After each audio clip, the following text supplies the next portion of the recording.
In 1979, Alexa McDonough went from envelope stuffer to candidate, and for the NDP.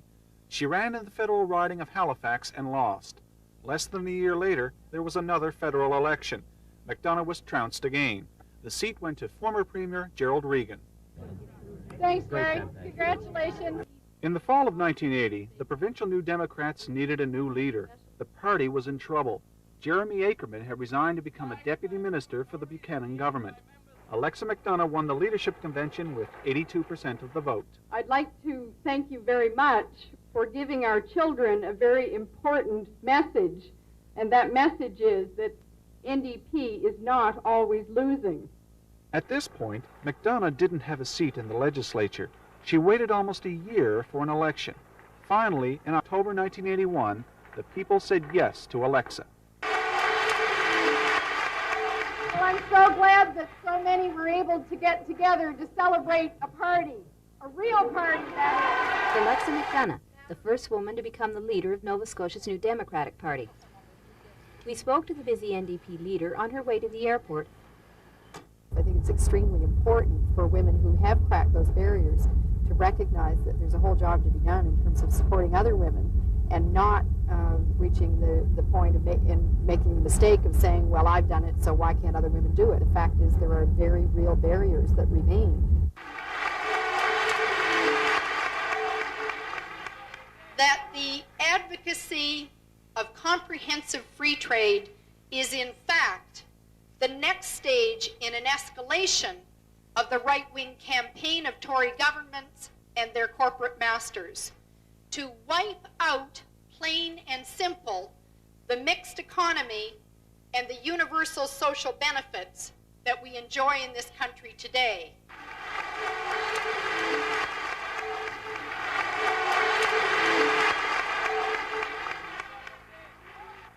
John Buchanan discovered an urgent need for ethics in government. It will surely be remembered as one of the most astounding deathbed confessions in Nova Scotia political history. We've never been ready to fight a campaign like we're ready to fight this one. We have 34 candidates nominated. We have many more nominations in the works this week. The McDonough campaign went over to damage control today. I can tell you that I wouldn't know a marijuana plant if I saw one. The candidate from Colchester South caused one of those problems. In the middle of the election campaign, her husband was arrested for growing marijuana plants. It didn't do much for the party's credibility. And former Premier John Buchanan did his own style of work on the NDP's credibility. Just before the election call, he appointed NDP MLA Bob Levy to the bench. This kind of day would have humbled most politicians, but not the ever-determined Alexa McDonough. And you asked me to fold up my tent? Not on your life. She almost lost her own seat, holding on by a mere 26 votes. And I don't mind telling you it was too close for comfort.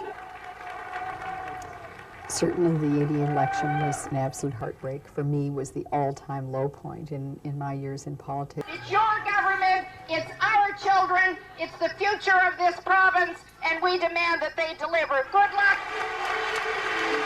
Mr. Premier and Mr. Prime Minister, the fishermen and the fish plant workers and the working people of this province aren't going to wait for an invitation to sit down at the table any longer. Our candidate, Alexa McDonough.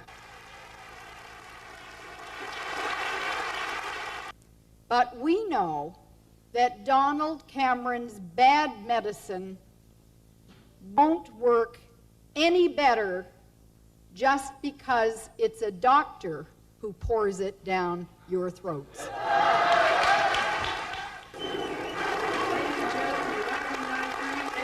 The New Democrats so far have nominated 20 candidates to run when Premier Cameron calls an election. I appreciate your support. Thanks a lot. You take care of yourself. Last night, a determined Alexa McDonough put on a brave face. But today, with still only 2 other New Democrats elected, she was a candid Alexa McDonough. Any sense of disappointment? Of course. How could I pretend otherwise? We really felt that we were perhaps going to make that elusive breakthrough. But McDonough believes it was close. I think a lot of people did flirt with the possibility that they would vote New Democrat for the first time. In the end, I think a lot of people backed away from it because they weren't willing to take the chance that the Tories would be reelected. Because the social democratic struggle, in my view, has never been more critical or more relevant. And there's no greater privilege in life than being free to work at something you passionately believe in. And here this morning, I officially tender my resignation as leader of the New Democratic Party. I obviously do it filled with emotion, but it's very, very important to me that you understand I do it with total joy and with no sense of regret whatsoever. I tell you in all honesty that it is my genuine belief that we have never had as good an opportunity as we now face over the next couple of years to do that solid building and go into that next election with a genuine political alternative. I'm delighted that I'm not being booted out as leader. I'm delighted that I'm going to have a chance to stay around and be part of that process. And now let's get on with the work. And thank you all very, very much.